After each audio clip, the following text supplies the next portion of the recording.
Um, Angela Ackerman and Becca Puglisi. I am so excited to have both of you on. Angela, you and I are have been friends for a little while, but somehow I've never met you before, Becca. So I'm thrilled to have you both on and talk a little bit about your new book and also your journey, your writing journey. So welcome.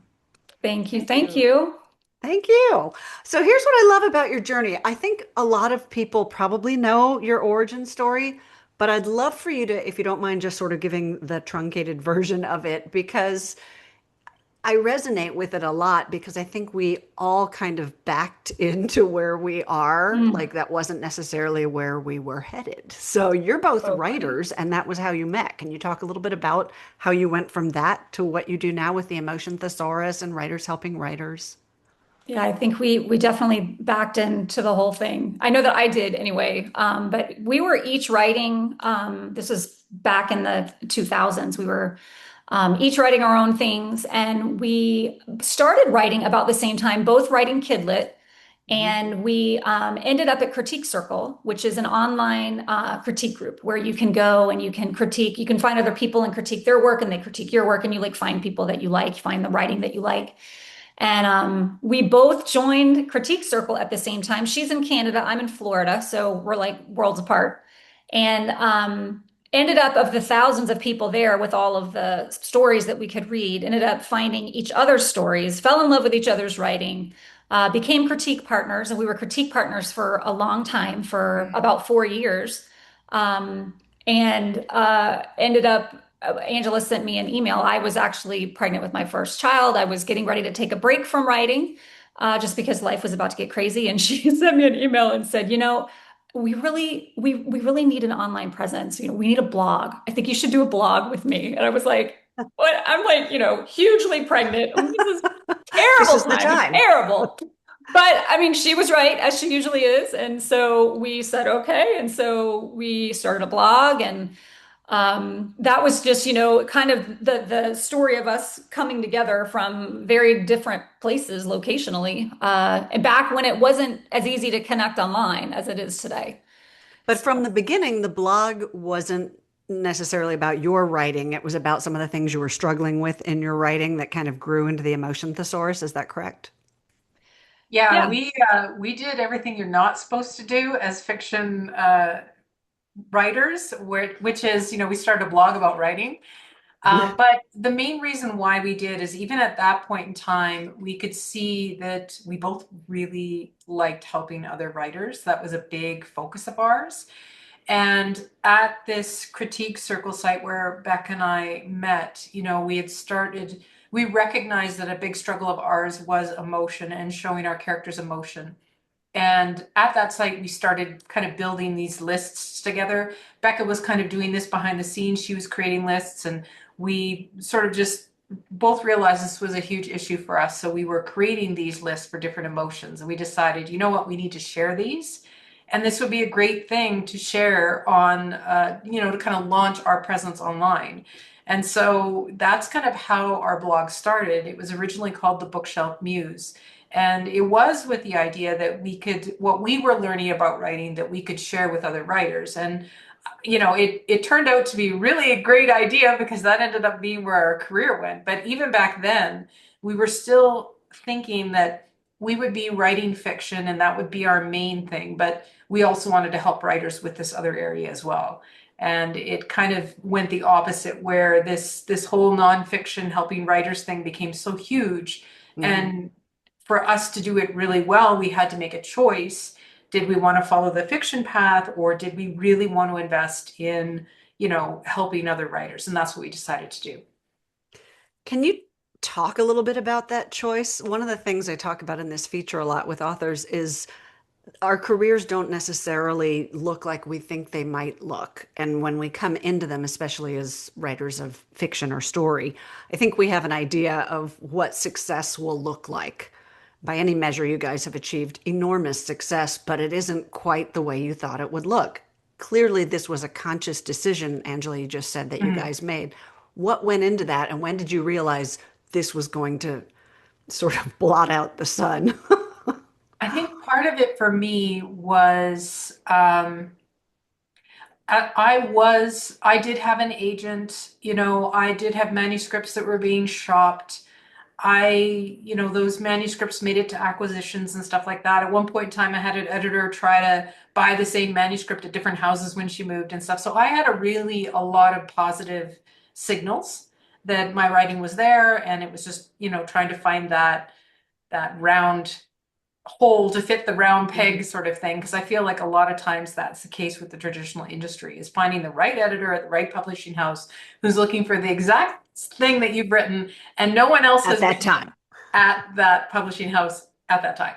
So for me, it was a difficult decision because I really felt like I was kind of going where I wanted to go. Mhm. But, we realized that when the Emotion Thesaurus, when that released, and it just took off in a way that we did not expect. Like, I think, Becca, correct me if I'm wrong, but when we did the Emotion Thesaurus, we thought, hey, we will be really happy if this book sells like 50,000 copies over its lifetime. That's kind of what we had in mind, that was what success looked like. And I don't even actually know how many copies it sold now, but I know. I know because I looked at your website just this morning, at least the whole series, you've sold yeah. 1.5 million. So Yeah, says your getting up website. there. So yes, and so that was kind of our holy cow. It just became so popular so quickly, and we just wanted to capitalize on it. And at the blog, we had all these other topics already in we were creating on setting and personality traits and stuff like that. And so we could see there really was a need for this type of tool where it's part writing guide, part brainstorming tool, thesaurus, lists. So, we decided we couldn't manage both of these things well. And so we decided to shelve one thing for a while, just temporarily, and focus on this other thing. And it just kept going from there. Has it been temporary? Are y'all writing your fiction still?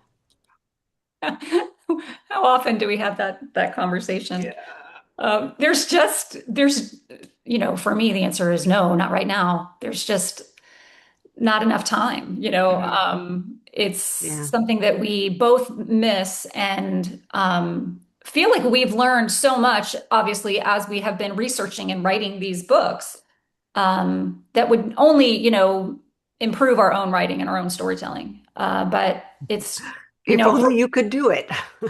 well, it's funny because the decision to focus on the nonfiction, one of the driving forces for me was that we have, I think there are limited opportunities for us in career choices, to be able to have a career where you're really, really helping people. And Mhm. I know that, I mean, in every career you can find that kind of that pathway, but we just saw with the success of the emotion thesaurus and how everybody was struggling with how to show emotions and how to convey that information, that we could really, really help people. I mean, that we had all these ideas coming from our own areas of struggle. The next thing we're going to do is, character traits because we have trouble building our own characters, and we know that other people do too. And it was just really, really compelling to think that I could go from a career in teaching, which is what I was doing before I had kids, and move over to writing and still be teaching, still Mhm. be being able to help people. And so, I feel like that kind of takes precedent for me when it's a choice between what we're doing with nonfiction or writing our own fiction. If I don't have time to do both, um, it's very rewarding to be able to do that. That was my next question because I think what you've both done so well that I really admire is you have made conscious choices about your careers. It's not like, oh, well, this thing became so big, and it's clearly not just about making money off of it. And it's not even just about helping people, although clearly that's a huge component. It seems like this is a rewarding field for you guys. Angela, I know you and I have talked a little bit about all the research that goes into these books and how much you actually enjoy that. Is that Yeah, the case for you Becca and I too? are total nerds. Like we love to learn. We Yeah. love to share what we learn, but we also really both love psychology. And a long time ago, we learned, the best characters are ones where we're plucking from the real world. So the more we understand about why people do what they do, and how our past is connected to how we behave now, and all those kind of things. Like, the more we understand ourselves, the better characters we will write, because we're going to write characters who are authentic. They have a past. They didn't, the author isn't just plucking them and sticking them on the doorstep of the story without knowing anything about them. I mean, Yeah. can you do that? Yes, but you still have to do the characterization work after you write the story. If you're like a discovery writer, you're a pantser, that's fine, but you have to do the work afterwards to connect all the dots and make your characters' behaviors and choices and actions line up with who they are. Or you can brainstorm all of that at the start, and then you're walking into your story really understanding who your character is. And so, yeah, it is. I love everything I learn about characters. I can think about myself. I can focus Mhm. on personal growth. Like, it's the perfect career where we get to help other people, but we also get to help ourselves. Yeah. One thing I always say in what I do as an editor is that I feel like I am the midwife to other people's creativity. And Oh. for and somehow that really fills a creative need in me. And I know that not everybody feels that. You two clearly do. It's obvious you love doing that for the same reasons on the same level. But I really like that you recognized that and followed that your career was leading you there. One of the Mhm. things y'all have said about your career that I also love, I think you are sort of right-brained and left-brained, and I am too. You talked about how having a business plan changed the whole trajectory of your career. When did you figure that out, as far as in the releases of the book or the scale of your career, and how did it change your career? And what does your business plan actually consist of? Because I talk about that a lot for authors. Even if you're creating a fiction career, storytelling career, it is essential to treat it like a business and create a business plan. Yeah. We were probably 4 or 5 years in to publishing books, and things were starting to get really complicated. And that's really where I think the business plan was born, because we had all these opportunities coming to us. They were all really good opportunities. Like, they're good for our brand, they're good for what we want to do, they're good for us personally, but we physically couldn't do all of it. And we were feeling like guilty, and like, because we're having to say no, or balls are getting dropped because we're not saying no and we're overcommitted. And we just Mhm. realized we have to have some way of deciding what we should do and what we can't do. And we are very fortunate, both of us, to be married to the same person, basically living in True, separate it's true. places. Our husbands are both businessmen. They're both analytical. My husband, he is an entrepreneur and has owned his own businesses forever and is very successful at that. Angela's husband is a business consultant and helps Mm. people, plan out their businesses and plan their goals and meet their goals. And so we got with him and said, this is what we need to do. And he helped us put together basically a 3-year plan. That was the first thing. Where do you want to be in 3 years? And then we, talked about, okay, what that would look like, how we would measure success, how would we would kind of analyze what we were doing, and then make shifts if we needed to, if it wasn't working for us. And then we took the 3-year plan and we broke it down year by year. For this next year, what are we going to do to achieve the goals that we have for the 3-year plan? What part of that is going to happen next year? And that's like the bulk of it. I mean, there's a lot to it. Do you advocate that for writers as well? Do you talk about that in your teaching and your work? I do have a session that I have given before on business planning, and I really like giving it in January, because I feel like that's when Mhm. writers are kind of like mentally in that place where they're thinking about, okay, the landscape of the years ahead, what do I want to accomplish? And it can be a really powerful time to do that thinking. Um, so yeah, I definitely do encourage a business plan. I would say Becca and mine has, I mean, it's become very complicated, and now it's finally going back less complicated. But part of it is because we have two businesses. So we have two business plans. Mhm. And so it's just a little bit more complex than the average person, which, that's fine. But You're I talking about the subscription, Writers Helping Yeah, Writers. we have a subscription business as well, like subscription service, where we have a platform where it has not only all of our books, our thesaurus content there, but all the thesaurus content we've ever written. So I think we're at thesaurus number 19 at the site, whereas our book topics are maybe around 8 or so. If you Okay. think about that, some of our volumes, there's 2 volumes in the same topic. And then there's lots of, because Beck and I really love thinking about how to help writers. We're hardwired to think about innovative ways to help writers. And so we built a lot of tools that help them, for example, build characters, really go deep into their history and personality and bring all of that information together. And so that's all at that site.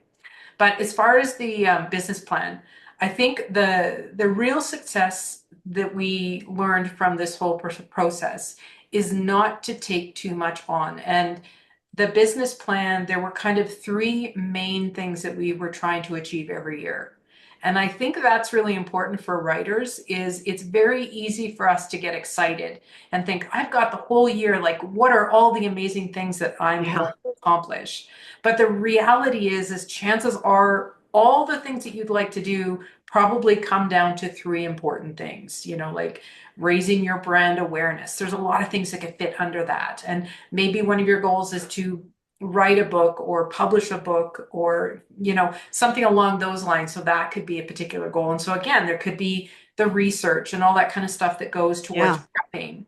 And so I think that that was really something that my husband taught us is stop trying to take on all these things and just focus on the 3 most important things that you need in place that's going to help you grow next year. And so that really was Mhm. helpful to us is it just turned like this massive canvas of all these potential things we could do and helped us focus on what are the 3 most important things. It makes sense with your type of business that would be essential, but I think authors don't realize how important it is for theirs too, for the reason you said, Angela. It's like this Mhm. big, unfocused, amorphous mass. Yeah. And creating a business plan can help focus you on what your goals are. And then, like you said, gives you the steps you need to take to achieve those goals. Mhm. And it gives you autonomy. It lets you feel like you have more control over your career in a business where often it feels like we have so little of it. That is hugely important, I would say. I think one of the things that I teach most, and both Beck and I, we try to do this all the time, is we focus our energy on what we can control, not what we Mm. can't. Because it can take you down a dark path of feeling like you're never going to get there, you're never going to publish, this isn't going to happen. If you're focused on things like, my goal is to get an agent. Don't get me wrong, I used to have a goal like that. That's my goal, I'm going to get an agent. But getting an agent ultimately is not up to us, right? We can do everything that we need to do, to make us, to help us make that connection. But at the end of the day, it's a yes or no from someone else. So Hmm. whenever you're setting goals, set goals that are within your control, you're gonna do all the things that you need to do to get an agent. You're gonna research those agents. You're gonna make sure your manuscript is as strong as it possibly can be. You're gonna know how to write a really good query letter. You're gonna get that query letter, workshopped with other people that understand query letters. Like there's so many things you can do that will lead to your success. But it's important to phrase your goal or think of your goal in terms of something you have control over versus something else. Yeah. And then have a plan B, which is one of the things I liked about the way you decided to publish the Yes. thesauri. Um, you initially considered when you were realizing you needed to get these things into a book, you considered traditional publishing, and then very quickly it seems like you pivoted to self-publishing. Was that your plan B all along, or was that a conscious choice you made for That particular was reasons? not our plan B at all. Angela and I were both really on the traditional publishing track individually. Like we Mhm. had that goal that our fiction books were going to be, we're going to get an agent and then we're going to get picked up and we're going to get the glorious, acceptance letter and it was all going to be, downhill from there. And so when we decided to publish the Emotion Thesaurus, because people at the blog were kind of saying it had been very successful and they were all like, oh my gosh, we need this in a book. You have to make a book. And so we're like, okay. So we started getting our, paperwork together and drafting, letters to agents because we were going to get an agent and then go traditional publishing. But as we were pretty early in that process, we started seeing portions of the Emotion Thesaurus being lifted off of our blog and put on other people's blogs. And we realized we did not have time to traditionally publish because somebody was going to actually publish this material. And Mm, we, of course, needed it to be us. So we very quickly pivoted to self-publishing. We had no idea how to do that. We had not looked into it at all. And actually, we're, somewhat ambivalent, about it because at that time it was still there was a big stigma still around self-publishing. yeah. Kind of nervous about going that route.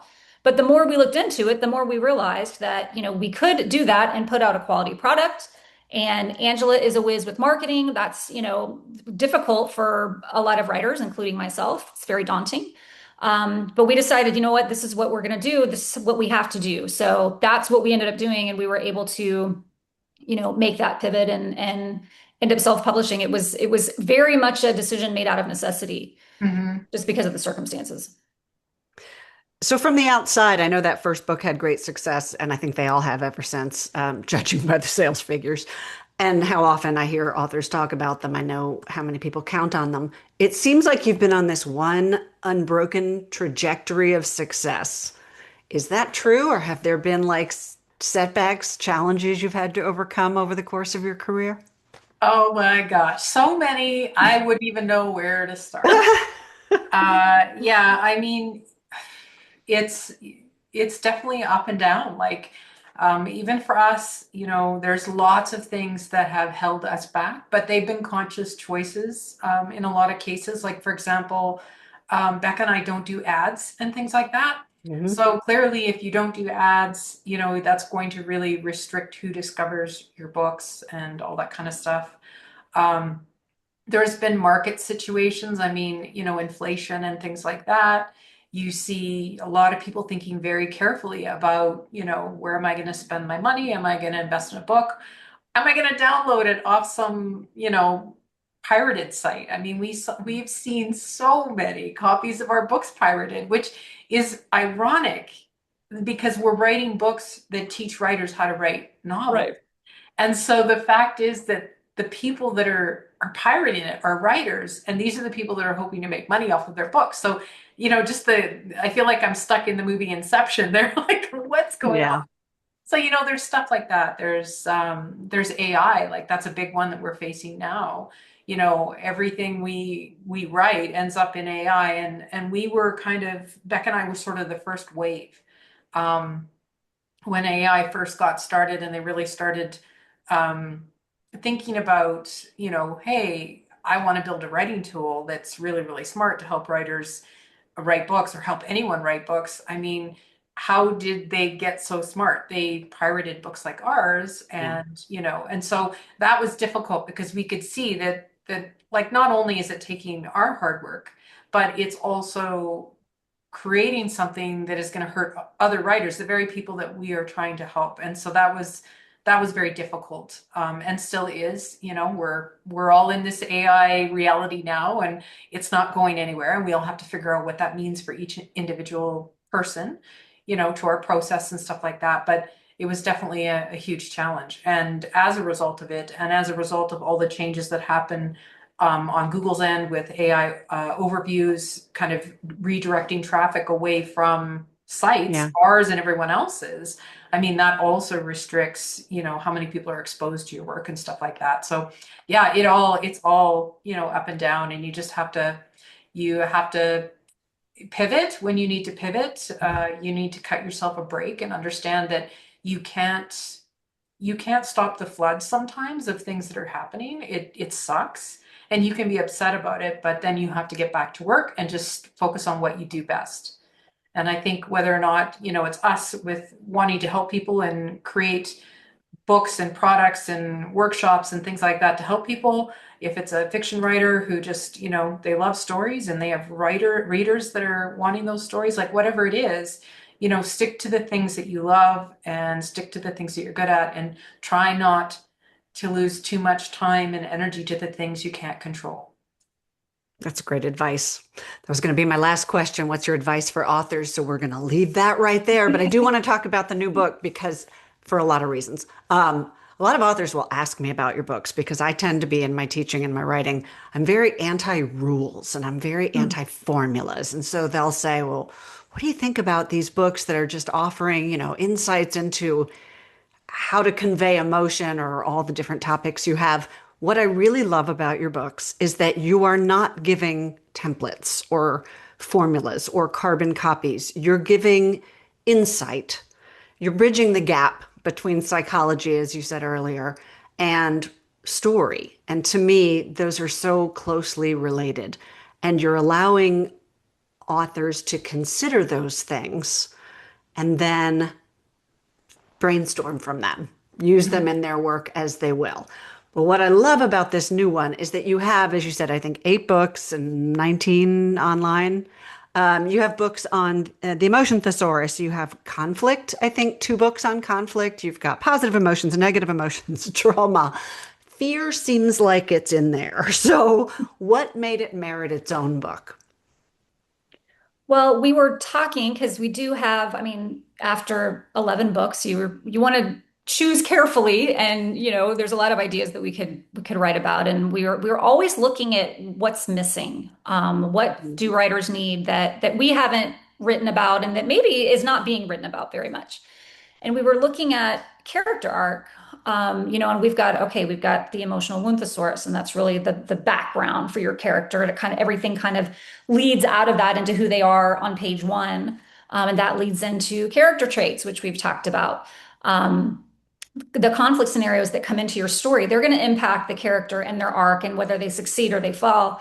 And so there's all of these things, and we realized in talking so much about character arc that there was not a lot out about fear, fear as an emotion, but really fear as a key piece of your character's arc and being a motivator for what is going to drive them towards certain choices or away from certain things. Mm-hmm. And so we thought, okay, we're gonna look into that because we feel like it's an integral piece of character arc that we haven't spent too much time on.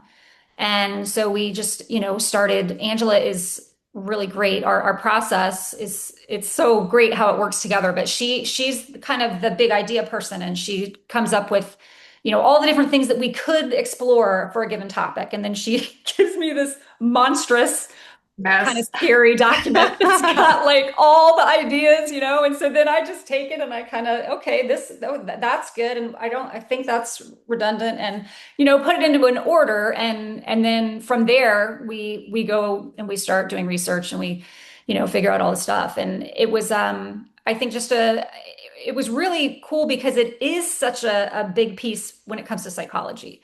As we've said, that we're really interested in. There's a lot of psychology in what does fear do to people? How does it kind of short circuit their thinking process, their decision-making process? How does it, again, motivate them to certain things or away from certain things? And all of this is playing into the character arc, which is actually impacting the story arc. It was fascinating. I mean, it really does touch on so many pieces of what we're trying to accomplish as writers telling stories. So we were really excited to dig in and figure it all out and package it up for people. Isn't there a saying that the two greatest motivators of humans are love and fear? Oh, I like that. Like people think Mm. love and hate, but I can't remember who Yeah. said it, but it was I can't even pretend to attribute it to somebody, but that really stuck with me because I know in my own life fear is so much behind so many things. And I think it is for a lot of us. For everyone. I think Like you writers said, more you than anyone can relate to that because oh fear hell is yeah. often that's what stops people from like hitting the send button on the query letter or, like taking the steps that they want to take. They're afraid of showing their writing to someone else, to getting an editor and giving their baby over. They're afraid of what is going to be said. And so Yeah. I think fear is something that writers really understand, maybe on a very visceral level. But the other powerful element of fear is that it is common ground. It is universal. Every Hmm. single reader experiences fear. And so if we can write that fear really well, not just in the moment for a character, but over the trajectory of their story and show how fear is holding them back and holding them back, you're creating this powerful connection with readers because readers can It's relate to universal. that, right? Yeah. They know what that's like. They know what it's like to just really want to break through something, but fear holds them back. So it's a great way to connect That's readers to the story. another thing I think that's so valuable about your guides is that you want your story to be as granular and specific as possible, but you do want it to tap into the things that are universal. And it seems like so many of your books, that's exactly what they're about, is all of those universal motivations and feelings that are why every one of us does what we do, reacts the way we react, wants Mhm. what we want. I just think it's a great way for writers to understand that on a really core level so that it translates into their writing as opposed to trying to put some kind of like, here is the phrase for showing fear and love. I just think they're very creative. Um, I want to ask about your collaboration, but I've kept you so long already. I feel like I should probably just let you tell everybody where they can find you and find the Fear book and learn more about you, and also maybe tell us a little bit about Writers Helping Writers for those who are interested in the resources you offer there. Yeah, so our blog is writershelpingwriters.net, and we have been blogging since 2008. So there is a lot of content there on lots of different aspects of storytelling, characterization, story structure, just pretty much anything. We have a good search engine there to find exactly what you need. And our books can also be found there. We have a bookstore page that has information on what books we've written and what content is in there and how helpful it could be, along with links to show you where you can purchase them. Um, and then we have One Stop for Writers, which is onestopforwriters.com, and that's the subscription service that Angela was talking about earlier. It basically has the thesaurus content that we've written, the entries from all the Mhm. thesauruses, plus the ones that haven't been published, and a whole bunch of tools that we've created that kind of pull from the thesaurus content. So we have a character builder tool, we have a story map, scene mapping tools, timelines, and lots of tutorials, tip sheets, and things just to help with various aspects of storytelling, whatever people might need help with. You make a lot of your resources free to authors, don't you? We Not do. necessarily on that site, but I know on Writers Helping Writers, you have a vast amount of resources that are available for people. Yeah, we take there is a free resource page at Writers Helping Writers, and a lot of the appendixes from our books that have flowcharts or worksheets or whatever it might be that has to do with the content of the book. We Once the book is published, we put the appendices up for people to be able to download as a PDF. I love that. Because like we said, it's tough. People aren't always able to afford the resources that they need, that could really help them. And so if we can, help out in even little ways, we try to do that. Are you guys on socials? We are on Facebook, me more than Becca, Instagram, Pinterest. Where can We people have a find you YouTube there? Under your channel names? for our videos. So yeah. Oh, great. All of that is available. People can find all that through the websites. Yes, yes. Terrific. Thank you both. It's such a pleasure talking to you, Angela. I always love talking to you, Becca. I'm so glad I finally got to talk to you Me too. directly. Thanks for all the information that you offered and all the insight. I think it's going to be really helpful to authors. Thank you so Awesome. much. Thank you so much. Thanks, y'all.